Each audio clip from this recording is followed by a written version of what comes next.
அது வந்து இப்போ அதுக்கு மேலே அதிகாரிக்காங்க, டிஆர்ஓ இருக்காங்க, கலெக்டர் இருக்காங்க, அதுக்குரிய மந்திரி இருக்காங்க. இது சாதாரண விஷயம் கிடையாது. அது தொட்டதெல்லாம் பொண்ணுன்ற மாதிரி அவங்க ₹1 போட்டு அது 1 லட்சமா மாறக்கூடிய அந்த கனிமவளம்ன்றது. அதனால எடுத்து கேள்வி பண்றதுல நாங்கள் எதுவும் பண்ண முடியாது. அவங்க பிரச்சனை ஓரம் கட்டி வச்சுட்டாங்க.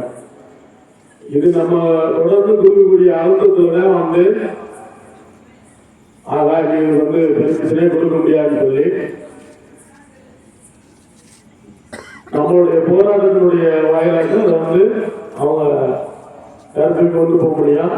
ஏன்னா வர்றது வந்து எலெக்ஷன் வரப்போகுது 2026. அதனால கிட்டத்தட்ட எங்களுக்கு வேலையாவது நிப்பாட்ட முடியுமா அப்படின்னு தான் கேட்டான். அந்த மாதிரிலாம் அனுமதி வாங்குறத பண்ணவே முடியாதுயா அப்படின்ட்டாங்க.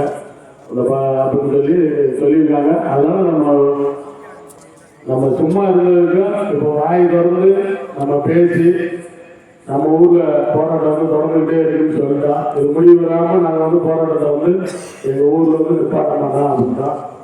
அதற்கு விதமா வந்து என்னென்ன போராட்டங்கள் இருக்கு அது அறவே முடிகிற வரைக்கும் அதுதான் நாங்கள் அப்பப்போ சட்டத்துக்கு கட்டுப்பட்டு செய்வோங்க. நீங்க முடிஞ்ச அளவுக்கு எங்களுக்கு வந்து இதை நிறுத்தி தரணும் அப்படின்னா இந்த பேச்சு வந்து இப்போ கல்லணை தான் தெரிஞ்சிச்சு. கல்லணை புதுன்னா வந்து மைண்ட்ஸில் வந்து தெரியுது அப்படின்ற அளவுக்கு போயிருக்கு. கண்டிப்பா இது வெகு விரைவில் வந்து அந்த ஈஸ்வரி தாய் புண்ணியத்தில் இது நடைபெறும்.